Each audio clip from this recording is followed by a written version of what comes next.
Whoa, oh, we are back with the 13th interview of Home at Advantage.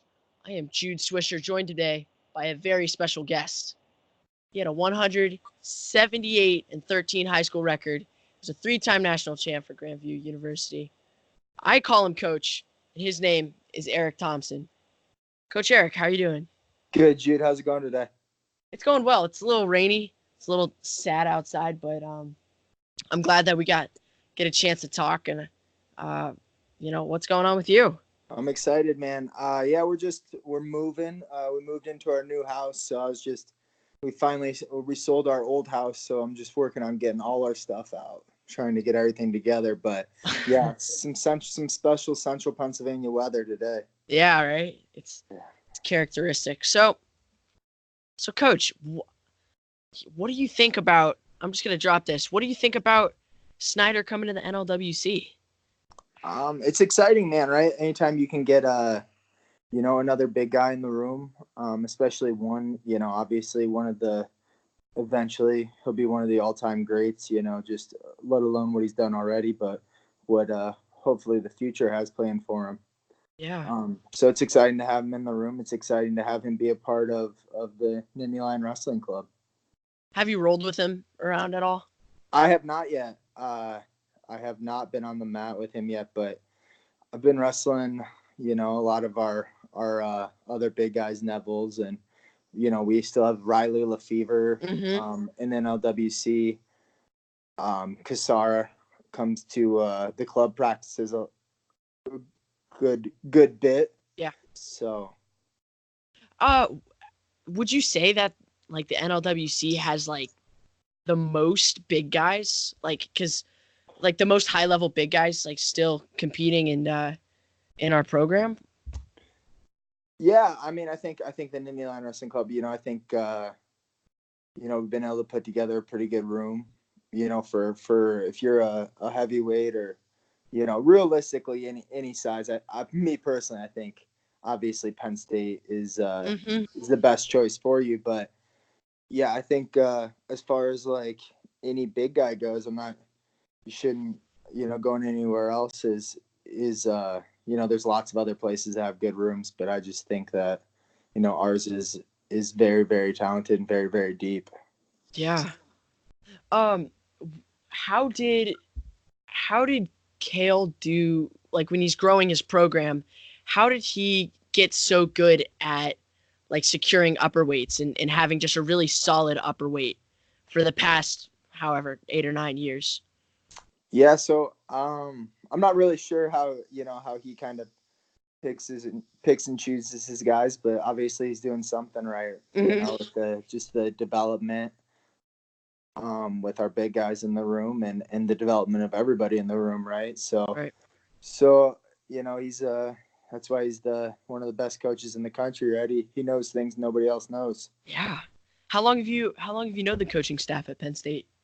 So it's when I was coming out of high school, 2008 is when I graduated high school. But so then there were, you could go on unofficials earlier. You could basically it's similar. You go on unofficial whenever. So my sophomore year, so 2006 is when I took my first unofficial to Iowa State. So I've known Coach Cale and Coach Cody since then, and then my freshman year of college is when they hired Coach Cunningham at Iowa State.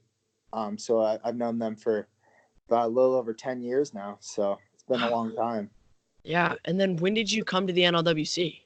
So yeah, I graduated from Grandview in May of 2014, and right after that, my I guess it was my fiance at the time. She her great aunt lived in State College, and I had obviously I had my relationship with Coach Cale. So when I was getting ready to be done with college, I wanted to continue to compete and I wanted to continue to wrestle. And it happened that Les Sigmund was going to be done at the Nittany Lion Wrestling Club about that time, so I was able to take a spot with training here full time. It was right around June. I moved out here, with I had my Ford Explorer, I had 3 duffel bags and just a couple of things on my back, moving out here. It was fun. That's awesome. What year was that? 2014. 2014. And so you've been here ever since. Yep. My wife and I love it out here, so we're very happy in central Pennsylvania. But so you were born in Iowa, right? Born and raised in Shell Rock, Iowa. Shell Rock, Iowa. How does State College compare to Iowa? Honestly, outside of Pittsburgh and Philadelphia, if you remove those 2 cities out of the state of Pennsylvania, they're very similar places. As far as like the college town feel to State College, and then the surrounding communities. So I grew up about 30 minutes outside of Cedar Falls, Iowa, which is where the University of Northern Iowa is. Mm-hmm. So it's very similar to as if you say you grew up in Bellefonte, or maybe not in Penns Valley, something along those lines. Yeah, surrounding the city. Mm-hmm. So how did you get introduced to the sport? So my family, my dad's side, my dad has 8 brothers and sisters. So my dad, it's kind of like you, right? Almost, yeah. So my dad has 8 brothers and sisters. My uncles have 4 or 5 state titles between them. My cousins and myself, we have a couple state titles. My cousin is Thompson, so pretty much right away I was into wrestling. It was a big part of the culture in my family. Growing up, it was a big deal, to be a wrestler, and it was expected. It was not so much expected, but it was just what kids did, at family gatherings and stuff. All the boys wrestled, all the girls wrestled, so it was fun. Did you love it, like right off the bat? I don't know that I, right out of the gate, if I loved wrestling, but I do specifically remember when I learned, there's moments in your wrestling career, right, where things just click and you kind of jump a level. But I do remember in second grade, I was, obviously I'm a big guy, so I was a big kid. I wrestled up in the AAU districts, which is the big deal state tournament in Iowa when I was growing up. I wrestled in the 3rd and 4th grade division at 85 pounds, and I qualified for state. But I had lost to this kid, 10 times throughout the year. He was my Coleman Scott to Mark McKnight. So I beat him at that district tournament, and that year was the year that I could drill, with total focus. 2nd, 3rd grade. I just remember, like, my dad would tell me, the harder you drill, the better you're going to be at wrestling. If you pop up right away, you get more reps. You'll be better at wrestling. Mm-hmm. So that was kind of when I immediately, clinged to the sport and then started really enjoying it. Yeah. What was your, from youth, what was your first, a big tournament, or a national? We go to Tulsa every year. We would go to Tulsa. We'd go to, the kids nationals. I know it's held in Green Bay and Atlanta now. Then it was held in Waterloo, which is literally 30, 40 minutes from my house. So we go to that every year. My parents, we went everywhere to every tournament. So it was fun. Did you ever, when you were a young kid, did you ever have top level aspirations? When did you know you wanted to try to make Olympic teams and world teams and things like that? So I was pretty good until 6th grade, and then 7th and 8th grade I was terrible at wrestling. Very, very bad. I grew about 8 inches from 5th grade to 8th grade. So I had no body control, no real strength. So I placed at state my freshman year of high school, and that summer I decided I was going to make a bigger commitment, not a bigger commitment, but more of a commitment to wrestling. Yeah. So I that whole summer I lifted very, very hard. I got, much stronger, much better body control. And And I decided then, I'm gonna go all in on this. And so that's kind of when I decided, I remember, it's funny, I remember my sophomore year, 2006, is when my cousin Tolly made the world team and got bronze. And I remember watching, my dad woke me up and we were on some goofy, this was back in the day, man. This is Yeah. like, this is dial up internet. We were on some goofy internet stream watching Tolly wrestle, and it was just so grainy and brutal. But we watched Cormier wrestle, and I remember thinking to myself and telling my dad, I was like, I think I could wrestle with that guy, and it's just obviously, a little bit better as you grow up. But I remember my dad told me, he's like, well, you definitely can. Why couldn't you? But that was just kind of part of it, feeding into that a little bit is what I think really made a difference for me. Yeah. Well, so what was one win or loss, like from a young age that impacted you deeply and like you still remember? Oh, I don't have the memory of McKnight, so it's going to be tough for me to go back to like third grade. But honestly, third grade, there's a couple of them, throughout your career, and you'll kind of learn this throughout your career. There's wins or losses where you say, I don't ever want that to happen again, or, I want that to happen more. And there's ways to make those things happen, right? So third grade, I won state in the third and fourth grade division. And I remember I was like, I just want to keep winning. I like this. This feels good. I'm just going to keep winning. And then in fourth grade, I was kind of cocky. I remember going to AAU State, and I was like, I'm going to pin everybody. I'm going to beat everybody up. None of these kids are going to touch me. And I ended up getting third. I got beat by this kid that I had never heard of in my life. So he beat me. And then I used to tell my dad, I was like, I'm never going to be cocky again. I'm never going to be overconfident again. I'm never going to do that again. So you'll kind of go through these things. You learn. Yeah. Man. So here's maybe a little tangent. Where did your nickname come from? Oh, Gold Bear. Gold Bear. So we were in college, and Twitter kind of was starting to get big in like 2012, and all me and my friends made Twitters one night, and we were like, oh, what's a good name? What's a good Twitter handle? I think this is when we still called them ats. Yeah, what's a good at, right?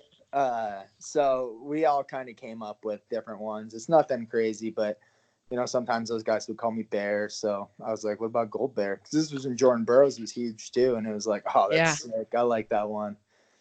Gold Bear. Yeah. Now is that the same Twitter you have now? So originally it was Gold Viking, because that was our mascot at Grandview. And then whenever I was about to graduate college, I was like, oh, let's change this. So I changed it to Gold Bear USA. So just trying to do a brand, or, at least something where it's recognizable, right? Yeah. Yeah, right.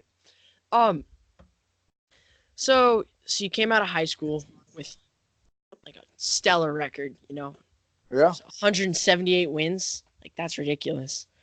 When you were like looking at colleges,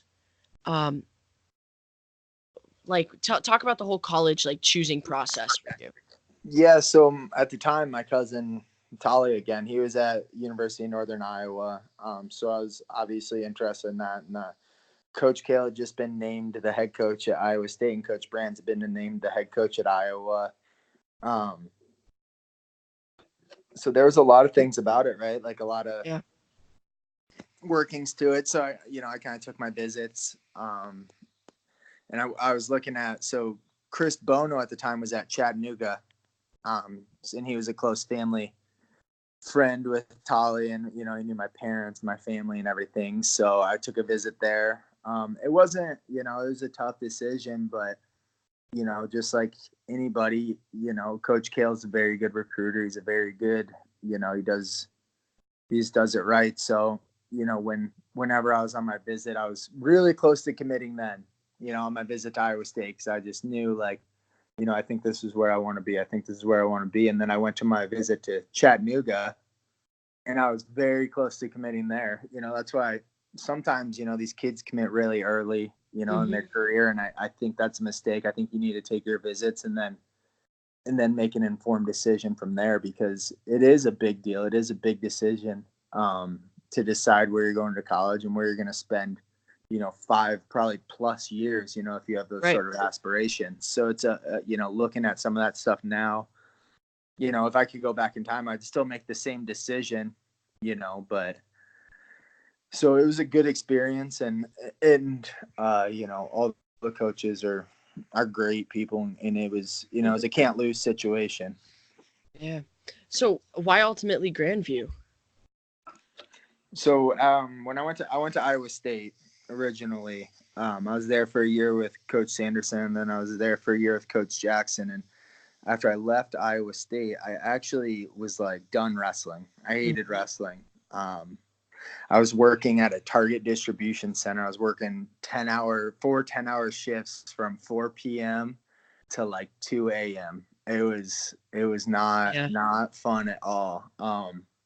You know, I was kind of resigned to that life at that time. You know, I just wasn't making great life choices, wasn't making good decisions. And eventually, you know, my coach from Grandview, Nick Mitchell, he called me and got a hold of me and was like, you know, why don't you come check out Grandview? Why don't you come see if, you know, maybe this is for you, or, you know, if wrestling could be, you know. So it was either keep working third shift at a Target distribution center, which that isn't a bad job, but I still had wrestling in me. So luckily I took the visit, and when I was on my visit, I just like, yeah, I mean, I don't want to do that anymore. So I signed the papers, and a week later I moved to Des Moines.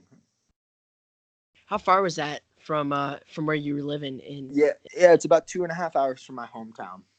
So it's not like you're packing up and moving halfway across the country. Like, you're still pretty darn close. Yeah, no, it wasn't bad at all. And what was the difference between wrestling, like, you're at NCAA, and now isn't Grandview the NAIA, right?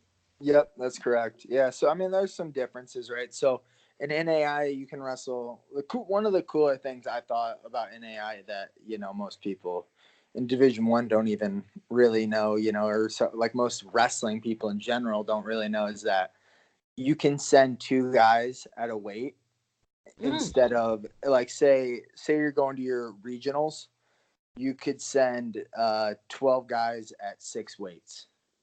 Yeah.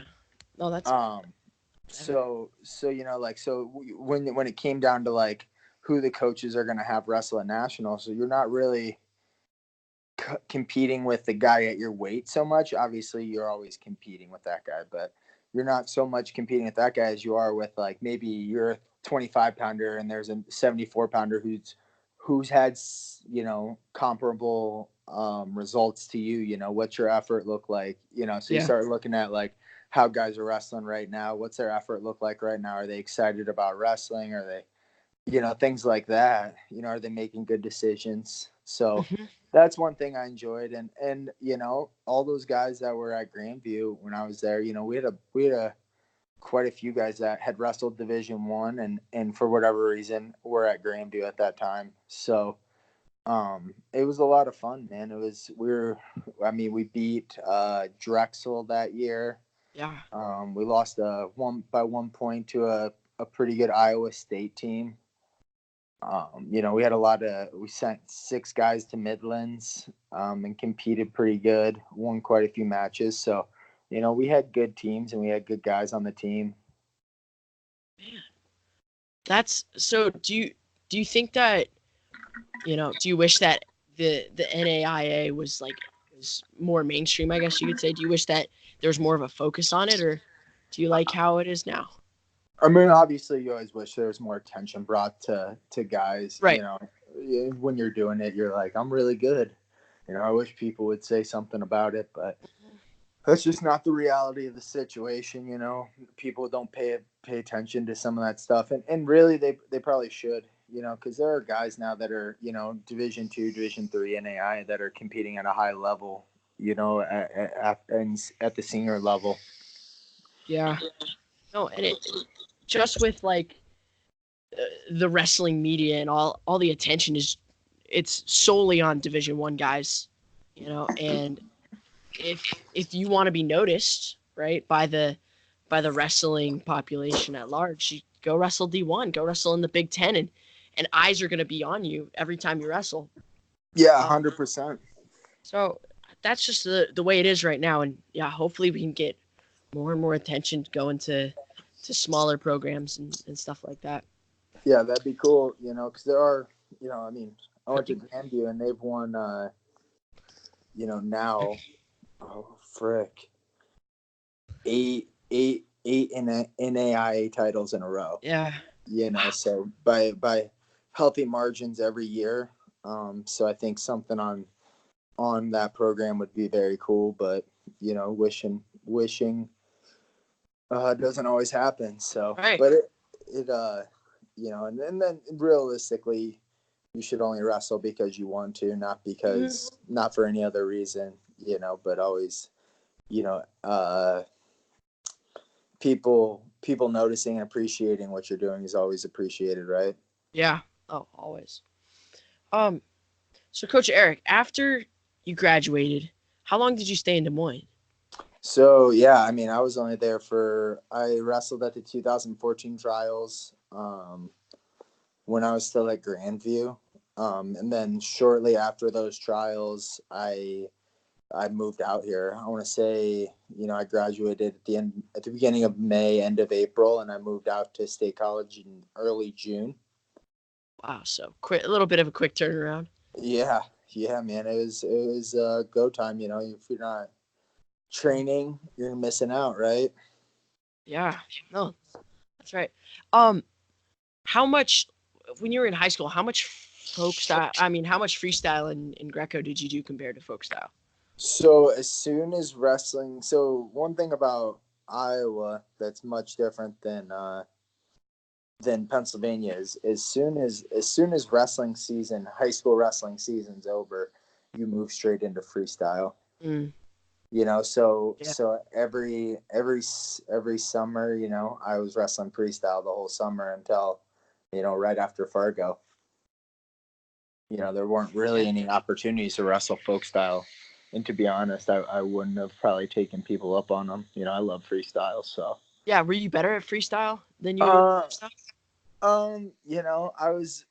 I'd probably say I was. When I was competing, I was probably always a little bit more creative, with Hmm. my wrestling. So freestyle was good for me, and I could throw people. And say you throw somebody in a folk style match, and they roll off their back, it's only worth 2. But if I throw them in a freestyle match, it was worth 3 then. So Yeah, that was always good. But yeah, I mean, freestyle was a big deal in Iowa. Getting ready for Fargo was a big deal.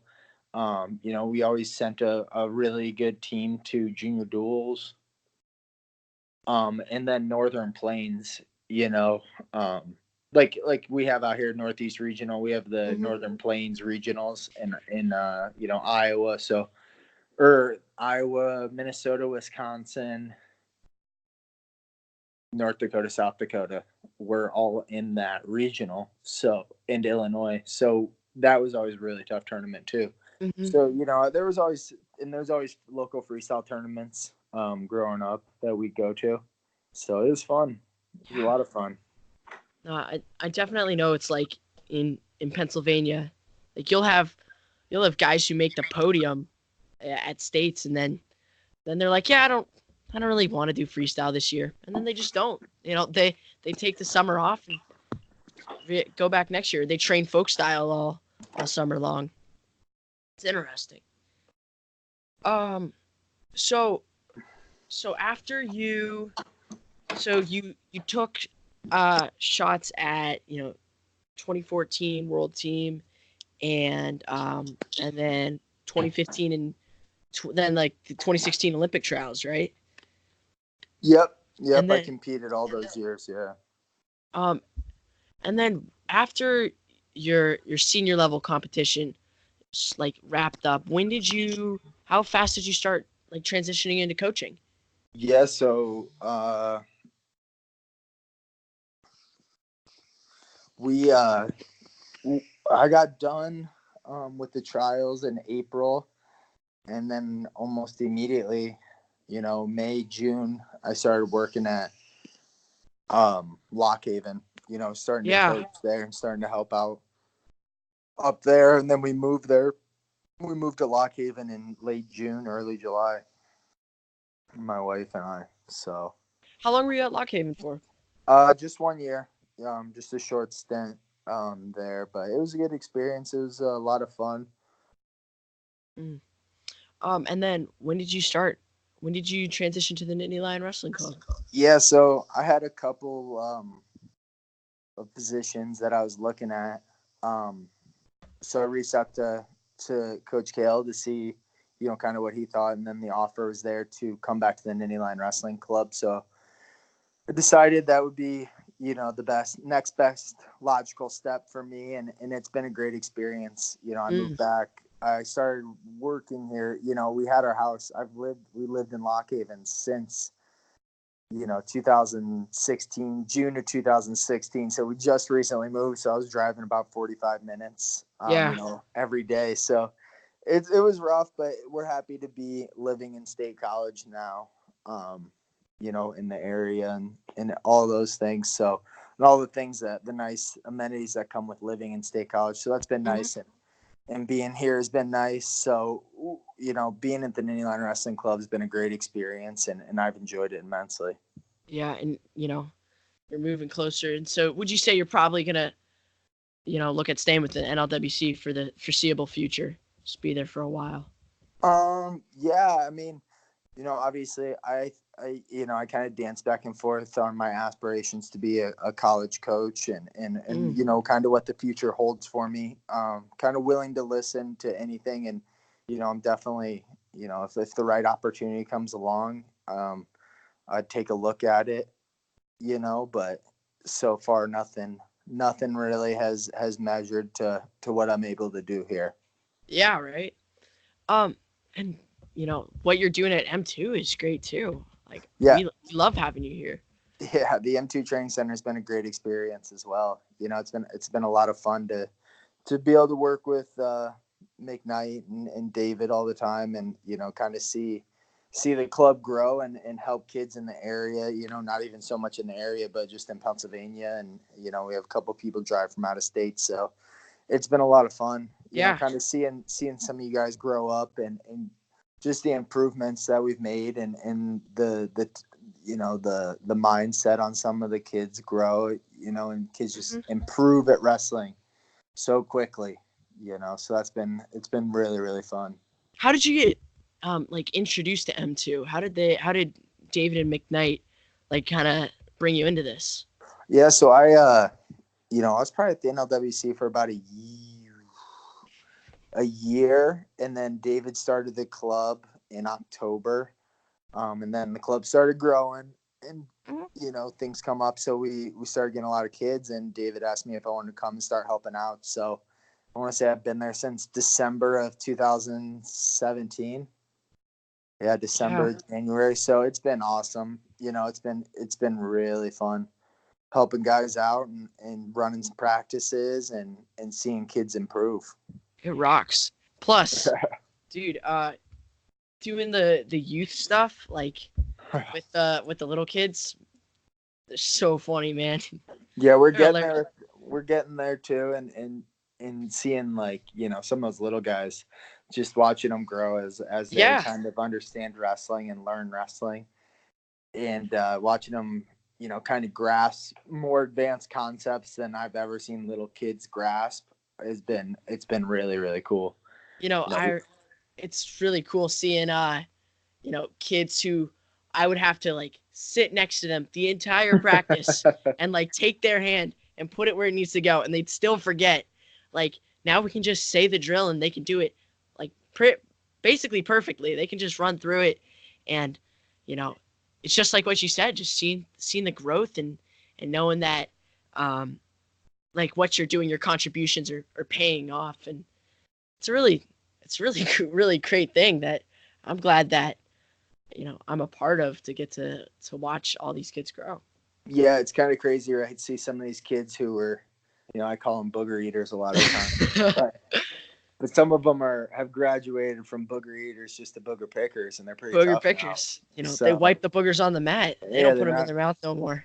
they stopped eating them. So we're starting to get some kids, man. And it's been incredible, right? To see some of these kids grow and start to learn wrestling and kind of understand some of the strategies and really grasp, cause we're not teaching, Uncle Joe's switch at, Uncle Tom's barn, Yeah. wrestling mat in the garage. We're teaching kids, really high level stuff, quad pod to switch and stuff. And we have some of our little kids who can make the changes on the fly to grasp some of these concepts and really understand some of these things that I didn't really understand until I started training full time and I had the opportunity to learn from some of the best, so some of these things we're teaching are not easy things to understand.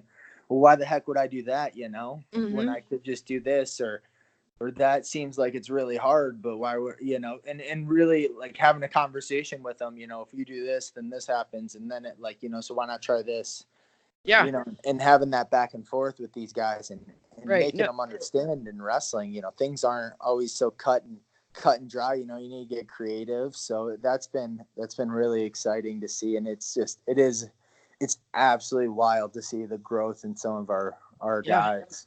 I mean, part of the thing with the, because every wrestler is different. Everyone's going to have a different take on a situation. Like coaching a wrestler is less of like, to my understanding, it's less of like, it's less of like, black and white. It's less of this is the way it has to be done. It's more like a relationship with your wrestler and understanding how they view the situation and presenting them ideas that they can take and use for their style.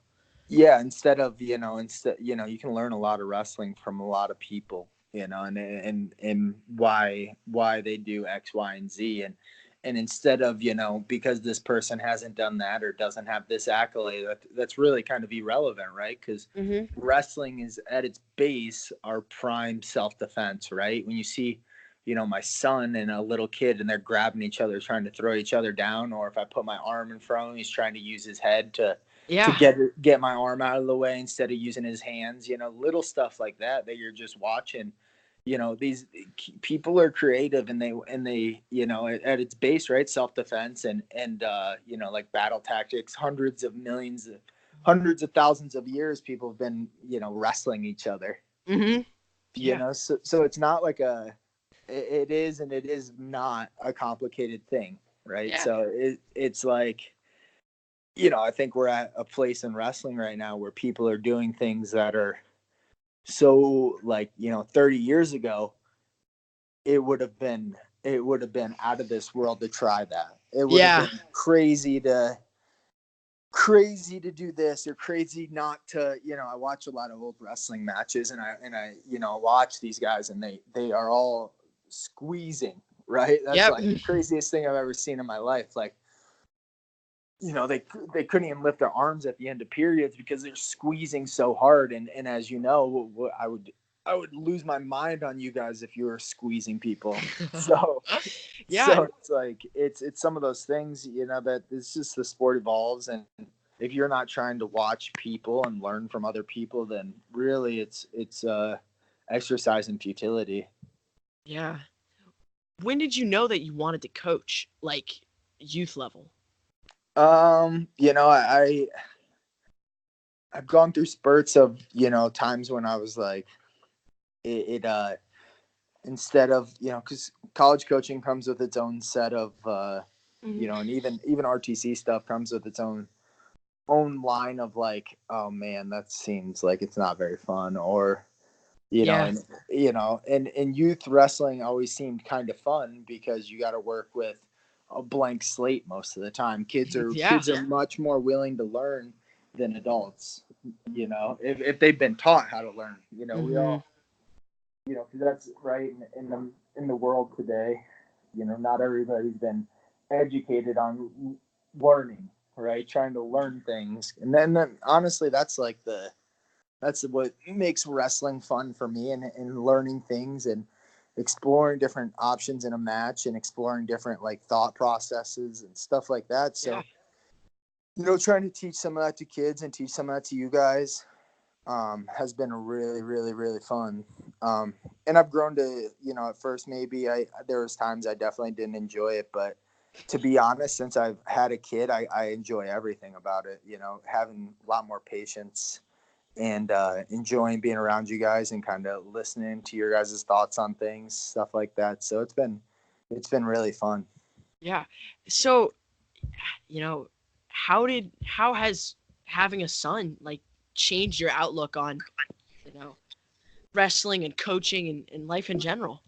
Yeah, so I think for me the biggest thing it's kind of changed is, and you hear it all the time, it's somebody's kid or it's somebody's, Uh-huh. and I think even before I had a kid I did a little bit, but now it's to like the nth degree. You start thinking, you have a kid and you're kind of like, how would I want this person, how would I want someone to treat my kid, or how would I, want someone to communicate with my kid? And I think about that and I think, so I try to do that to the best of my ability, right? Like the way I'd want someone to talk to my son, the way I'd want someone to talk to, my nephews or my, what I mean? Like the way you want the people around you to be treated and educated, so giving your best ability to that. Yeah. Right. Yeah. Um, is do you think Crew's gonna wrestle? It's funny. My wife and I talk about that all the time. And I think, currently in our position, at Penn State, the guys are really awesome, and at M2 it's the same thing, and anytime I just want if his all I imagine if all his experiences in a wrestling room, I listened to the podcast with McKnight and you're talking about, people yelling in a room and yelling at people, no one wants to get yelled at ever. Yeah. Not So, fun. so I think most of our experiences dictate what we enjoy. Um, so I think most of his experiences in a wrestling room will be very enjoyable. So hopefully he wrestles. I think he will. Yeah. Man. What do you think he's gonna be a big guy? My He looks wife my wife looks is pretty only big. 5 foot. My wife's only 5'3". So and if you went home to like a family get together where I grew up, she'd probably be like one of the shortest people there. So I just keep telling her she better not have damaged my large people gene pool. But yeah, he's pretty high in the percentiles and stuff. Yeah. So we'll see. I think he'll be a big kid, and which makes it a little bit easier, right? Like Coach McKnight tells you all the time, heavyweight's just easier than It is. 125. It is. Man. I uh, man, I saw that picture of you guys on your Instagram. Were you painting a pumpkin? oh yeah, we gave it a shot. He's not quite there where You know, he's not quite Picasso on it, but we're he'll working there. he'll get there. Learn how to hold a paintbrush, and you can start basic shapes. Yeah, that's pretty fun, man. Yeah, so it's been fun, and having him around you guys and stuff, he loves it. So that's one thing too that's been very enjoyable. Um, is being able to see you guys interact with him and seeing how, just having good experiences, right? Like we talked about, you enjoy things if you have a good experience. Right. Right. So that's why it's important for me to make sure anytime we have a new kid or something that the experience for him in that wrestling room is enjoyable, and Yeah. the same thing with the NLWC we do with our fitness and balance class. We have McKnight takes the 4 to 6 year olds, and I take the 6 to 8 year olds, and it's an absolute nightmare, like crazy fest. And we do like jumping jacks and play with dodgeballs, and it's not really wrestling centric or at all a part of the curriculum, but Yeah. getting kids into a wrestling room and having them have fun is what really wrestling should be. Hmm. Yeah. No, it's a great foundation for them to start like chasing a goal. To start loving wrestling. Yeah, I mean, any kid who's little being on a wrestling mat, knowing they can fall and it won't hurt, they Yeah, love that too. So, it's pretty cool. So now that you've coached at basically all three levels, right? hmm Youth and high school and in college. What is your favorite to coach? um, it kind of changes all the time, right? It just Hmm. depends. there's sometimes there's stuff with like you guys that I really enjoy aspects of, at the high school level. You guys can understand some stuff sometimes that I'm like telling you, strategy wise, or just, general, like grabbing people and what you're supposed to do in some positions, like some fields, and we can get a little bit more advanced. With the senior level stuff and the college guys, it's higher level, it's smaller things, right? It's not quite like huge techniques that you're teaching guys. Right. It's not like they have the way they wrestle, and you don't really need to change that because they've been successful with it already if they're part of our NLWC and Penn State. So that aspect of it. And then there's things with the little kids, just watching them really start to understand some of the more basic concepts of the things we want them to understand is very exciting, right? Like when a kid hits a double leg and he's been taking it over his head the whole night and he's not standing up strong, and you're like, just get your head up, just get your head up. And they won't do it. And then it finally happens, like it's that little aspect of it, the little enjoyments of that I do enjoy sometimes. So really it's just more so on the day you can flip a coin and it's all fun. But realistically, I am in a wrestling room for 6 hours a day. Mm-hmm. So I can't really go wrong with any aspects of my coaching. I enjoy all those things. Do you believe burnout is a thing? How so? I think you can be if you allow yourself to be, right. If you go to a tournament every weekend and I think it's different at every level. I think it can happen. I see it happen with, for me, I think at points it's definitely happened at like every level.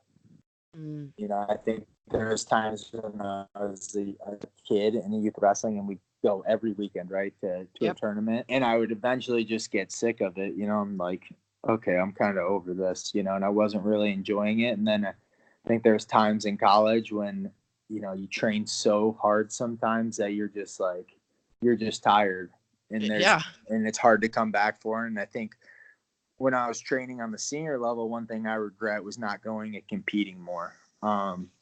So I just spent a lot of time training as opposed to competing. So I think there are different aspects of like burnout, but as I get older, I see how that can be, those expectations and those things can be managed by just paying attention to how you're feeling. Right. Like I can see it on a kid's face when if he doesn't want to be there, then he shouldn't, and there's obviously times in the youth, all the way through where sometimes you just got to get tough and do it anyways. And it's not really a question of burnout or not. It's more of a question of like your willingness to just say, all right, let's just do this. I'm and I've found a lot of times that I've gotten better in my career is the days when I came into practice and I totally just was like, I do not want to be here. I would rather be doing about anything else. And I kind of said, F it, and let's do this. Yeah. And you jump right in and you get better. Sometimes forcing yourself to get better. So, what would you say, like, the hardest mental or physical hurdles to overcome are for like youth and high school wrestlers, and how as a coach can you help your athletes get over those hurdles? For me, I think a lot of times when I see kids, it's everyone else telling them how good someone that they wrestled is, as opposed to telling a kid how good he is. I think sometimes you need to, like, if you're a dad or you're a coach or something, telling a kid how great he is just for the sake of telling him how great he is isn't the worst thing you're going to do for a kid's career, Right. Like a little bit of delusion with a little bit of self-doubt is a pretty good recipe for being really, really good. And by self-doubt, I don't mean confidence. I just mean, am I doing enough? Do I need to do a little bit more? And if you have that kid and you can kind of create that mix, and that kid has a very, very high ceiling, it doesn't matter any of those things. So I think, I think we all have our issues in our head, and we have our issues physically. It's funny, but but the best guys, they find a way around them. Right? Yeah. They figure out a way of, being better. Ben Askren wasn't like super strong, but his arms and legs were really long, so he made that work for him. I think there's a lot of things to it, where you figure out, you take an honest self-evaluation of your body type, and you watch people who have your body type, and you watch, people who do things that you want to be able to do, and you kind of pick up on those things. Right. And, that goes back to the whole wrestling's changed as a sport, like 30 or 40 or 50 years ago. Like, these guys are just grabbing each other and just squeezing each other as hard as they can. It's not much of an art. It's just whoever is stronger and tougher is going to win. Yeah. And yeah, now 100%. Now you can have like skinny kids and short kids and fat kids and all different body types can wrestle, and they can do it well. If they truly believe that they can and apply themselves to the sport. Yeah, 100%. I think sometimes we hold ourselves to limitations based on what we look like or what we feel like, or all those things, and really those are just you holding yourself back, as opposed to, obviously you can find things that work for you, and that's why I really enjoy wrestling, is because you can take a kid who maybe doesn't enjoy like the combativeness of it, and eventually he will kind of enjoy some of those things, and over time, because at its core, wrestling still is a pretty brutal sport, right? Yep. It's still very difficult, and it's still very mean and tough, but it doesn't have to be, you can make a match whatever you want it to be. Right. Doesn't have to be unfun. No. Wrestling can be a thought-based sport, and a lot of the time, but you still gotta get in the mud sometimes with the pigs. Yeah. So now that you've been in a few different rooms, what does Penn State do differently than all these other programs? I think just the coaching staff understands kids. I think they understand what they need, and they tailor to that a little bit more, and kind of help kids that way, as opposed to always having a way they do things and not being too rigid about stuff, right? You got to let kids be kids and let them be themselves, and I don't know if someone's clipping their nails on the floor and then we can't play dodgeball, like that's unacceptable. That was disgusting. I do not stand for that move. I have when I get that DNA test back from those fingernails, someone's gonna hear about it, because that is horrible.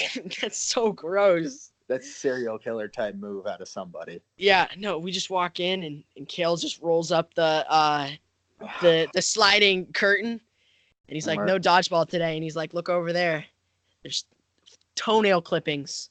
It's a tough scene for everybody involved. Disgusting. It's not good for anybody, Not good. I feel like a victim in this crime that was perpetrated against me. It was I take it personally. It was a personal offense against me and my.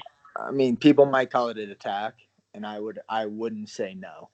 No, it was definitely directed at us. Yeah, I mean, so you do need defamation. To help kids. Yeah, you need to help kids grow up. Right, back to the question a little bit. You need to help kids grow up. That's certainly an aspect. And I think just the individuals that the coaches are and the people around the program are. There's a lot of people care about the kids, and kids who are loved and cared for always compete a little bit harder, right?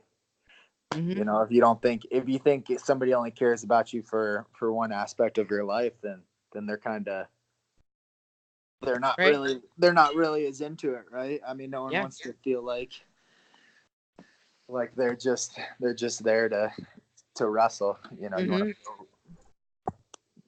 but yeah, so I think that's one of the things, at Penn State that everyone in the program does a really good job with. Yeah. No, I was I was surprised when I started wrestling at the NLWC. I don't know, maybe surprised is the right word, but what stuck out to me was how clear it was that the coaches, you know, they're there to make you a better wrestler, but first and foremost, they're there to make you help you grow as a person, to make you a better person, and they take a value in every one of their athletes, like personally, and they focus on them on I don't know the right word, but try to make them grow into the best version of themselves, like Yeah, I mean, a kid who grows on from a program, right? He's a reflection of that program. So when you send guys out into the world when they're done with their wrestling careers, it's not the wrestling that's going to be reflected to the program. It's who they are as a person. So yeah. So it's definitely an aspect of it, right? That is important in the program, and I'm glad. I wouldn't want to be at a place where it isn't. Right. Penn State's a special place. I've had an incredible time wrestling there over this summer, and pretty soon I'm gonna have to when the high school season starts, then I can't go anymore until that's next summer. Kind of a bummer, but it is. It'll be a little bit, but you'll have fun being with your new team, right? Yeah, that's right. Moving to Bellefonte. That's gonna be. Yeah. Have you guys moved? No, so they're building the house right now. That's exciting. We're looking to be moved in like December, January. I don't know, but it's like 5 minutes away from where I live now in State College, so it's not even a big move. Moving sucks though. Yeah. Oh my gosh. No, someone asked me like, "Are you excited to move?" And I'm like, "I'm excited to be moved. I'm not excited about the moving." Yes, especially you guys are moving a whole football team in tow. But yeah, I mean, I'll tell you. One sec, sorry about that. I'll tell you, moving is that's like the worst thing, right? So when the opportunities have kind of come up to coach other places, and it's just at the base of it, I think I'm just too lazy about moving. Yeah. No, I'm just kidding. But moving sometimes just seems like it's going to be an impossible task. So we're still trying to, hey, it sounds like you've had like plenty of experiences. So like, how about, can I call you or whatever? Like if we got some heavy furniture to lift, just give you a call. Like, hey, Eric, we got to move this stuff.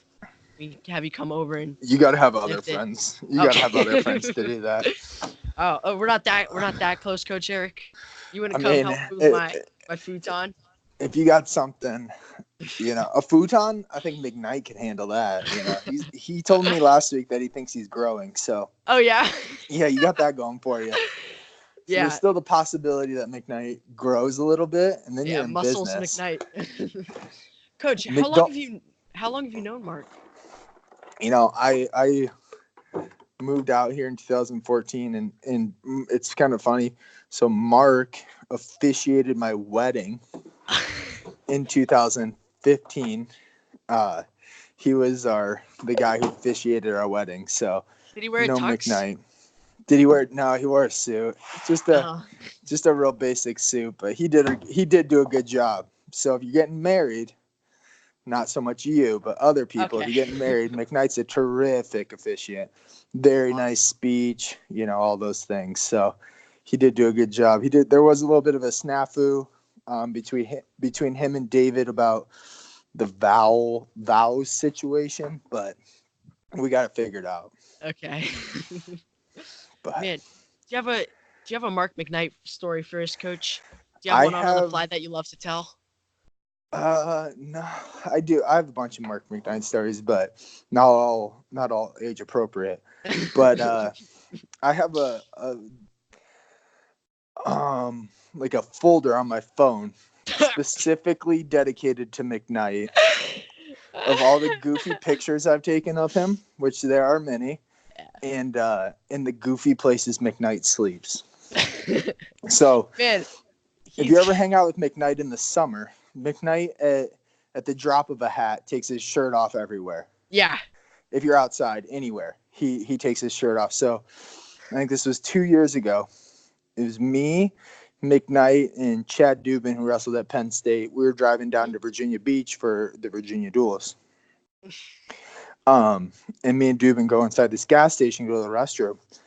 And we come back out, and McKnight's laying in the back of the truck with his shirt off. He's like, I was just catching some sun. So just stuff like that. But McKnight stories. He's goofy. Here, I got one. So when I remember, let's see. So the summer, the mats had expanded. And then when it got cold, the mats would shrink. And then we'd have like these gaps in the mat. And then too. And so you guys took like strips of Resolite and laid them in the gaps. And I were like, oh, we got to cut the tape. And Mark, he's like, oh, 1 second. And he runs to his car, this Mercedes, and he comes back and he has this razor blade like with duct tape around it that he uses as a hunting knife. McKnight's little shiv. His little shiv is deadly. I think my favorite McKnight story is just the ongoing saga of him not being able to harvest a deer. me texting him every Saturday night and asking him if he got one. I remember that people would be like, "Oh, did you get one?" And he'd be like, "Listen, guys, I was this close. Yeah, I had it, but," and then he would have this. He would just always miss. Just that current situation of McKnight missing deer is probably one of my more favorite things going on right now. Yeah. The Yonemitsu story is obviously hot on my mind right now. I'll tell that one because I don't know. Can you speak Japanese? I don't want to hear it if you can't speak Japanese. I, in fact, cannot speak Japanese, but here's another fun fact. McKnight can't speak Japanese either. Guy can barely speak English. Yeah, barely. Hate to talk crap about him on a podcast, but I'm willing to do it. So the other night at him too, I'm about to give my speech, or McKnight's giving a speech about change and being willing to change and being willing to make, changes in your wrestling game to be better at wrestling. And so I'm like, all right, I got something to add to this. And he kind of asked me, you got something here, Thompson? So I started telling the story about Yonemitsu, and he cuts me off mid-story and tells me I'm missing.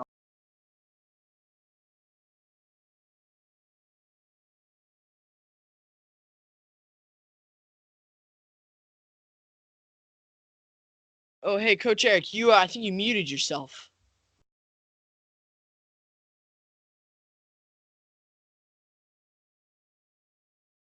Oh, so where was I?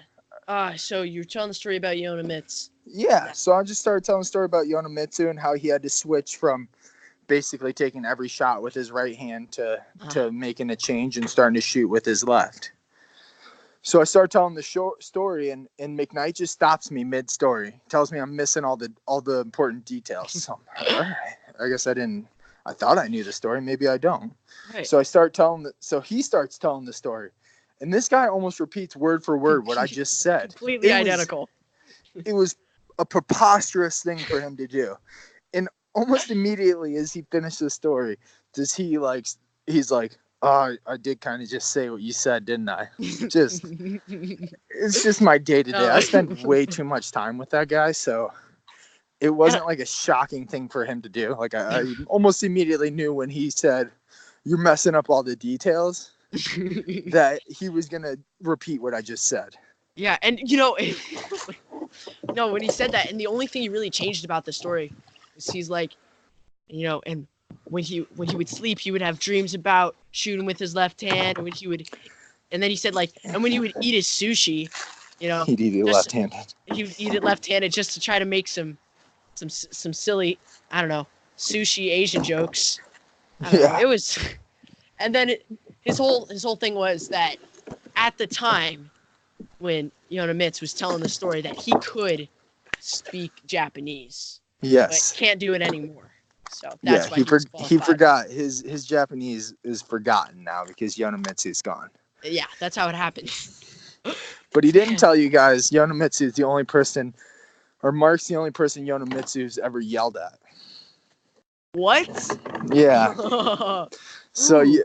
Yonemitsu is the only person that Mark's the only person who ever got Yonemitsu mad. Why did he get him mad? I don't know. Something about, I don't know, McKnight made somebody mad. Shocker. Yeah, I know, right? Crazy. Not a maybe, crazy turn of events. Maybe we should ask him tonight. Yeah, that would be a good line of questioning for you to ask him. Yeah, I'll have to get him back on the podcast. Oh, man. Mark McKnight. Could be like an ongoing thing of me and McKnight lobbing accusations at each other and each other coming on the podcast to defend ourselves. Man, no, I'm not kidding you. It is the funniest thing in the world when you guys are half pissed at each other and you guys are just kind of going back and forth. Dude, it is so freaking funny every single time. He knows what to say to get me mad, and I know what to say to get him mad. Well, I mean, you gotta imagine all day at NLWC, me and McKnight are together. Yeah. We now leave each other, but it used to be we hung out in between. Now we leave each other, and then we come back to him too. Yeah. So I mean, it doesn't take a whole lot to get McKnight mad. It only takes 2 words, really. Those are Coleman Scott. That was absurd how many times he lost to Coleman Scott. I don't know if he ever beat him. That's another good question. He says he claims that he beat him. Maybe I'll get Coleman Scott on the podcast. Now we're talking. That's what I want to know. I really want to know if McKnight ever beat Coleman Scott, because people are talking and they're saying he might not have. Might not have. We took a survey. That's what people are saying. It's out there. That's the rumor. All right. Coach Eric, let me ask you just 2 last questions before we should wrap this up. So first, who do you think's going to win the Hodge this year? Oh, geez. Yeah. It's top 5. It's 5 guys, right? It comes down to. What if I give you 5 guys? Okay, you can give me 5. All right. Kassar, Mark Hall, Vincenzo, Shakur, Roman. Hey, I like it. No, it sounds good. I think there's lots of good guys, but I don't think it's hard to say, right? Who's going to win the Heisman of wrestling. So I think any of those guys could win it. I think there's Gross is coming back and he's really good. I think there's lots of good wrestlers out there that could win it. So. Yeah, that's how it is. All right, Coach Eric, about that time. But what's one last thought that you can leave our listeners with? One last thing they can think about and dwell on. And no pressure, but this is the last thing that they're gonna have in their minds from the interview. So make it count. Wrestling should be fun. It shouldn't suck. It shouldn't be something that isn't enjoyed. Truth. Is that good last thing? That was really good, actually. Right. That was really, really good. All right. Guys, thanks for listening to another interview episode of Home Mat Advantage. Thanks for having me on, Jude. Yeah. Coach Eric, thanks for coming on so short notice. Oh, yeah. I really, dare I say, this was my favorite interview ever. It was great. I'm glad that you were able to come on, and I'm glad that me doing my podcast with Mark made you a little bit jealous of the spotlight. Yeah, and McKnight can't. I can't do things that McKnight does do. So I need to, I need to be in the mix. Yeah, your fair share, for sure. All right, Jude. I gotta run, man. Thanks for having me on. Okay. See you, Coach Eric. Thank you. Bye.